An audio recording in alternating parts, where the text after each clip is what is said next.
Hello all, welcome to my channel. నాకైతే వరలక్ష్మి వ్రతం రోజు వ్రతం చేసుకోవడం కుదరలేదన్నమాట. ఇంకా అందులోనూ మా పాపకైతే ఫీవర్ వచ్చింది. తను సపోర్ట్ చేయలేదు. ఇంకా మేమైతే 4వ వారం వ్రతం అయితే చేసుకున్నాను. చాలా సింపుల్గా అండ్ అలాగే ప్రశాంతంగా అయితే జరిగింది.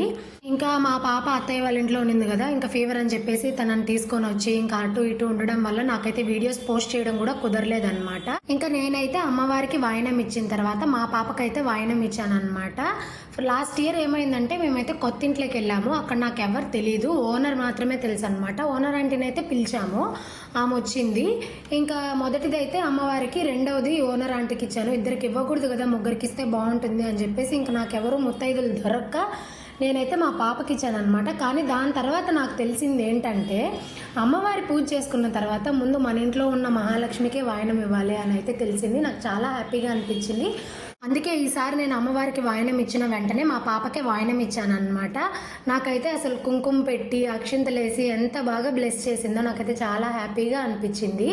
నేను అందరి దగ్గర ఆశీర్వాదం తీసుకుంటుంటే తనైతే వచ్చి నా 2 కాళ్ళు పట్టుకొని నిలబడుకునింది అనమాట. నాకైతే చాలా హ్యాపీగా అనిపించింది. వీడియో నచ్చితే సబ్స్క్రైబ్ చేసి